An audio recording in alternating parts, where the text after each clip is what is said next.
రోజు వైఎస్ఆర్ కాంగ్రెస్ పార్టీ స్థాపించి 15 సంవత్సరాలు పూర్తి చేసుకుని మీ అందరికీ తెలుసు వైఎస్ఆర్ కాంగ్రెస్ పార్టీ వైఎస్ఆర్ గారి పాదాల చెంత పుట్టి వైఎస్ఆర్ ఆశయాల కోసం పనిచేసిన పార్టీ.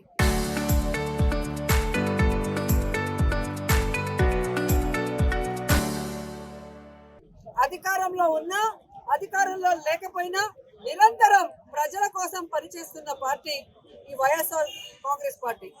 వైఎస్ఆర్ కాంగ్రెస్ పార్టీ శ్రామికుల పార్టీ, రైతుల పార్టీ, మహిళల పార్టీ, యువకుల పార్టీ, అలాగే ఎస్సీ, బీసీ, మైనారిటీ, ఎస్టీ అందరికీ కూడా న్యాయం చేసే పార్టీ అని మీ అందరూ కూడా గమనించే ఉంటారు. ఎందుకంటే ఈ దేశంలోనే ఏ రాష్ట్రంలో కూడా అధికారంలో ఉన్నప్పుడు ఇచ్చిన ప్రతి వాగ్దానాన్ని 99% పూర్తి చేసిన ఏకైక పార్టీ వైఎస్ఆర్ కాంగ్రెస్ పార్టీ, జగన్మోహన్ రెడ్డి గారు మాత్రమే అన్న విషయం ప్రతి ఒక్కరు కూడా తెలుసుకోవాల్సిన విషయం. ఎందుకంటే ఎన్నికల ముందు మేనిఫెస్టోలు పెడతారు, ప్రతి ఒక్కరు మేనిఫెస్టోలో చేయలేని అంశాలు పెడతారు, నోటితో తప్పుడు వాగ్దానాలు చేస్తారు. కానీ అధికారంలోకి వచ్చాక అవేమి కూడా చేయలేకుండా ఎలా కుదేలు పడిపోతారో చంద్రబాబు నాయుడు ప్రభుత్వాన్ని ప్రతిసారి కూడా మీరు గమనిస్తూనే ఉంటారు. కానీ జగన్మోహన్ రెడ్డి గారు ఒక్క మాట ఇస్తే ఆ మాట నెరవేర్చడానికి ఎంత దూరమైనా పోరాడతారు, ఎన్ని కష్టాలైనా ఫేస్ చేస్తారని ఆయన రాజకీయ ప్రస్థానం చూస్తేనే మీకు అర్థమవుతుంది.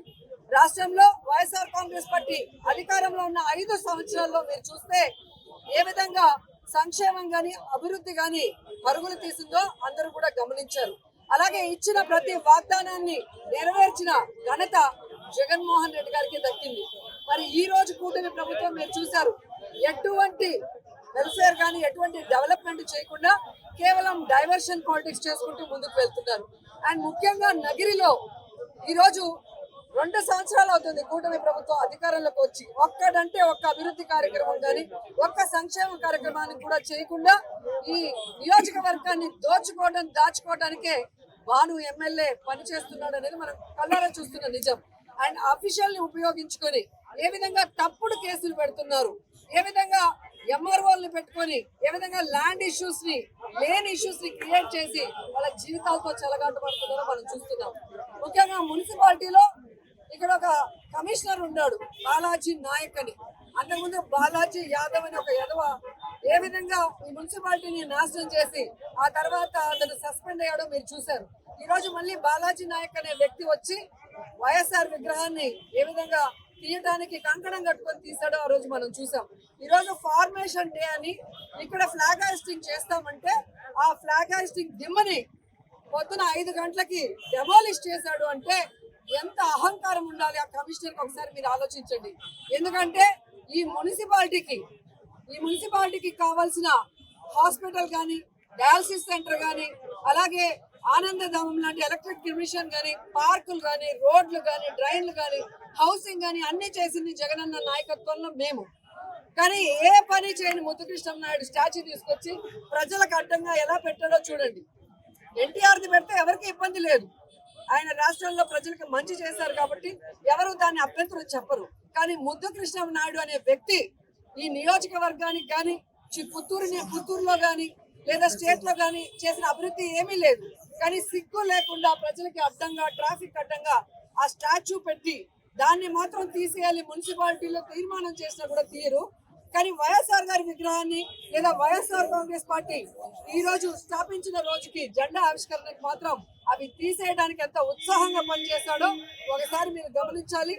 అఫీషియల్స్ చాలా ఓవర్ చేస్తున్నారు, పోలీసులు కానీ, మున్సిపల్ సిబ్బంది కానీ, ఎంపీడీఓలు కానీ, ఎంఆర్ఓలు. కూటమి ప్రభుత్వం శాశ్వతం కాదు. మీరు రూల్స్ కు విరుద్ధంగా చేసే ప్రతి కార్యక్రమం కూడా రాబోయే రోజుల్లో డిజిటల్ బుక్ లో ఎక్కాయి కాబట్టి మీరు ఎక్కడున్నా కాలర్ పట్టుకొని లాక్కొచ్చి కోర్టులో నించోబెట్టి మీరు చేసిన తప్పులు కానీ శిక్ష వేయిస్తామని కూడా ఈ సందర్భంగా గట్టిగా చెప్తున్నారు. ఎందుకంటే వైఎస్ఆర్ కాంగ్రెస్ పార్టీ పుట్టింది పేద ప్రజల కోసం, వారికి సంక్షేమం చేయడం కోసం. అంతేగాని ఎవరి మీద టార్చర్ పెట్టడమో, సాడిజం చేయడమో మాకు అలవాట్లేదు.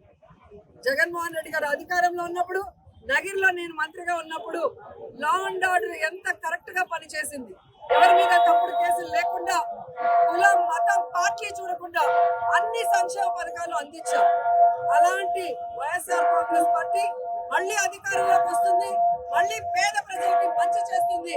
అంతవరకు వైఎస్ఆర్ కాంగ్రెస్ పార్టీలో ఉన్న ప్రతి ఒక్కరు కూడా ఒక సైనికుల్లాగా పనిచేసి మన వైఎస్ఆర్ కాంగ్రెస్ పార్టీ 3 రంగుల జెండా మళ్ళీ రెపరెపలాడించాలని అందరినీ కూడా కోరుకుంటూ ఈ రోజు ఈ వైఎస్ఆర్ కాంగ్రెస్ పార్టీ సక్సెస్ఫుల్ గా 15 సంవత్సరాలు పూర్తి చేసుకోవడానికి కారణమైన మన దమ్మున్న నాయకుడు జగన్మోహన్ రెడ్డి గారికి, ఆయనకి అండగా నిలిచిన ప్రజలకి, వైఎస్ఆర్ కుటుంబ సభ్యులందరికీ కూడా మనస్ఫూర్తిగా శుభాకాంక్షలు తెలియజేసుకుంటున్నాం. ఇక్కడ బ్రిటిష్ వారు పెట్టిన టవర్ క్లాక్ ని మేము సొంత డబ్బులతో రోజా చారిటబుల్ ట్రస్ట్ ద్వారా రెడీ చేస్తే సంబంధం లేకుండా వాళ్ళ నాన్న స్టాచ్యూ పెట్టారు.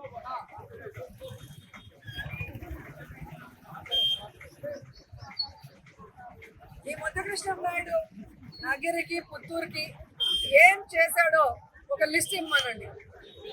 4-5 సార్లు గెలిచాలంటున్నాడు కదా, మరి మేము ఒక్కసారి అధికారంలో ఉన్నాం. మేమేం చేసామో 2 మున్సిపాలిటీల్లో మేము చూపిస్తాం. మీరేం చేసారో చూపించండి. దేనికి స్టాచ్యూ పెట్టారో చెప్పండి. ఈరోజు మున్సిపల్ మీటింగ్ లో చైర్మన్ తో సహా కౌన్సిలర్లు అందరూ కూడా 2 స్టాచ్యూలు తీసేయాలి, వీళ్ళ వల్ల ఎటువంటి ఉపయోగం రాష్ట్రానికి కానీ నియోజకవర్గానికి లేనప్పుడు మీ సొంత జాగాలో మీరు పెట్టుకోకుండా ఇక్కడ పెట్టడం కరెక్ట్ కాదని అందరూ కూడా తీర్మానం చేస్తే ఇంతవరకు ఏ కమిషనర్ కూడా తీయలేదు. కానీ వైఎస్ఆర్ కాంగ్రెస్ పార్టీ రాష్ట్ర ప్రజలకి మంచి చేసింది, నగరికి మంచి చేసింది, అనేక అభివృద్ధి కార్యక్రమాలు, అనేక సంక్షేమ కార్యక్రమాలు చేసినా ఈ రోజు ఆ దిమ్మ బాగా కొట్టారు, బయట వైఎస్ఆర్ స్టాచ్యూని తీసేశారు. సో దీని మీద ఖచ్చితంగా ఈ కమిషనర్ వదిలిపెట్టేదే లేదు అని కూడా సందర్భంగా తెలియదు. Local to global news at your fingertips. మీ చేతిలో ఒక ఆయుధం. Download Raw TV app. Media legend Ravi Prakash is back.